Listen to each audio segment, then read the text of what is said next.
What I'm going to do, I'm going to try to just keep it to a limit of 5 names. Now, those 5 names are going to be Vladimir Klitschko, the WBA Super World, the IBO, the IBF, and the WBO Heavyweight Champion of the World. Deontay Wilder, who's right now going to be taking on Bermane Stiverne sometime in the beginning of 2015. Whether it's on NBC, NBC Sports, ESPN, I doubt it's going to be on Showtime. Then you have his opponent, Bermane Stiverne. Bermane Stiverne is the current WBC champion after fighting 2 fights with Chris Arreola. Before that, it was Vitaly Klitschko, who was the WBC champion. You have another fighter by the name of Calos Takam. Calos Takam just took his 2nd defeat today to Alexander Povetkin. Now, this is all going to make sense. Alexander Povetkin in the 10th round via crazy knockout. And this is why you have to watch all the fights and know the fighters, because a lot of times I hear people say, oh, this fighter's a bum, that fighter's a bum. And it's like, you don't know him because you ain't watching no fights. For example, the card right now is October the 25th, 2014, 3:58. The card actually ended like around 3:30 p.m. Eastern Standard Time on a Friday. So the card started like 11. So they in the ring on a work day. And luckily, this is what I do. And I was able to watch the fight. But listen, they was throwing down. Only thing about Takam was Povetkin was outworking him. Simple as that. You know, when it comes to the power shots, you know, and even, you know, he would win in the jabs by maybe about 2 to 5 jabs around. Now, Takam, he was throwing some good shots. I'm talking about, when I say there were a lot of uppercuts. And if you're a fan of the uppercut, you know how devastating the uppercut can do. An uppercut, in my opinion, is, one of the most devastating, painful punches you can ever take. Like, I mean, the body, yes. But getting uppercut, especially when you're net, I don't miss those days. But long story short, Calos Takam was known for fighting Mike Perez, and then he got a draw in a fight that he should have won. Mike Perez went on to fight Bryant Jennings. Bryant Jennings is from Philly. Of course, I'm from Philly, but I have to say this. It's looking like it's going to be Alexander Povetkin versus Bryant Jennings. Alexander Povetkin is the #1 contender for the WBC heavyweight title now. Now, I think that Vladimir owes him a rematch, but I don't think he's going to go that route right now. He's going to chase down Deontay Wilder, who I think he could beat, and Bermane Stiverne, who I think he'll outwork. So you have to ask yourself, see, sometimes when I do videos like this, I think I'm just preaching to the choir, because a lot of my fan base, majority of my fan base, doesn't even know who Alexander Povetkin is. So what I'm trying to say is that, okay, he's known as the Russian Vityaz, V-I-T-Y-A-Z.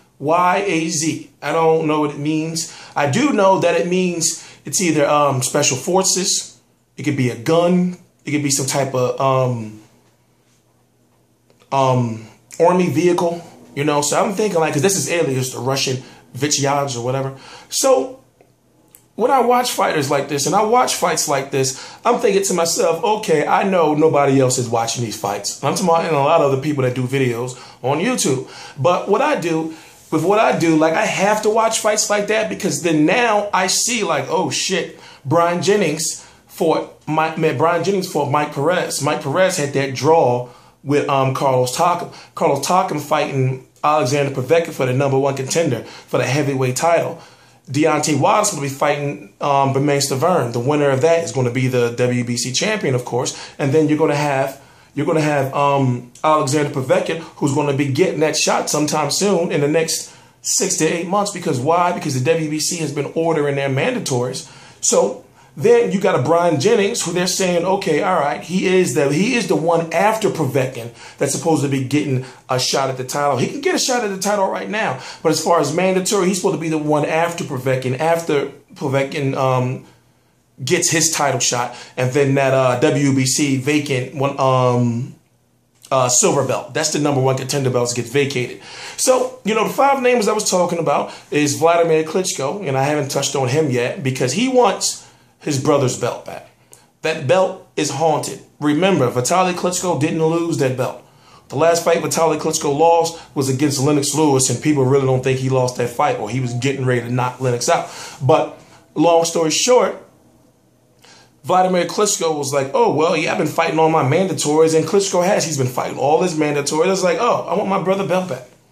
He can just jump right in the situation because he's A-side among all of those guys. Now, one thing I'll tell you right now is I don't see Deontay Wilder fighting an Alexander Povetkin. I don't see Vladimir Klitschko. No, excuse me. I don't see Deontay Wilder beating Alexander Povetkin. You know, I see Deontay Wilder once, like with Heyman, maybe trying to go straight to Klitschko to get that money. But then again, we don't know.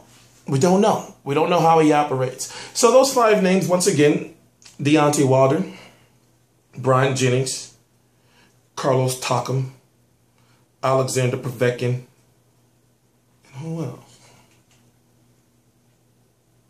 I'm missing a name. Fuck it, still Mike Perez in there. I had some logic before I started the video, but see, I do all my videos live, so sometimes I be forgetting. But anyway, the heavyweight division is exciting if you put the time in it to know the storylines, because it's almost like wrestling a little bit. So if you take time to know the politics and the storylines of how the fights, you know, are made and why they're getting made and why they're not getting made, then that makes the heavyweight fights good. And actually, for this fight to take place in Russia,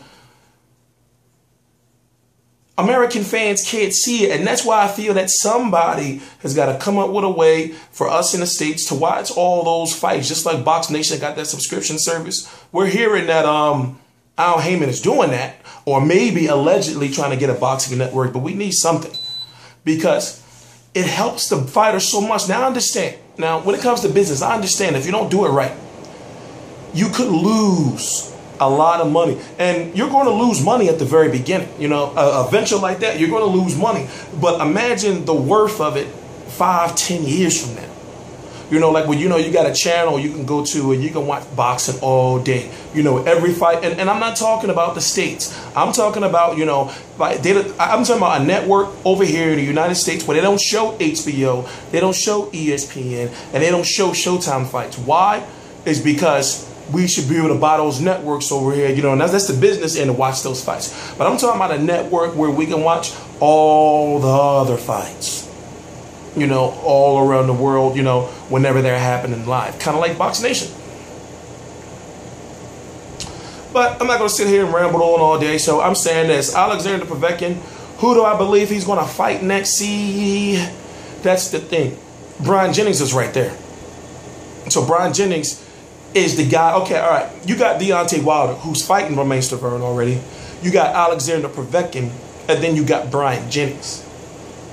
You know, so Alexander Povetkin is right there. Not to mention, to mention, you got Derek Chisora and Tyson Fury on that same list. They'll be fighting each other on November the 29th. You also have who? Who is else on that WBC list? Is somebody else I was supposed to mention on that WBC list? Oh, well, Carlos Takam was on there, but he's going to fall down. And then crazy Mike Perez is like number 4 or something like that. But I'm not going to get into all the politics. You know, I'm T-Street Controversy. This is T-Street Controversy Live, and I cover boxing with Real Combat Media. I cover every single boxing event live. Major. At the bottom, there's a website I'm associated with. It's called Real Combat Media. They've helped me out a lot. There's a poll. I am going to Hopkins versus Kovalev as a member of the media. So below there's a poll. Right below, just the first link, click it, open up another tab, and then there's a poll. So as soon as you click the link, right on the right side there's a poll. Please do the poll. I don't want to have to get up here and do a whole video about people doing the poll, because I will. T-Street Controversy Live.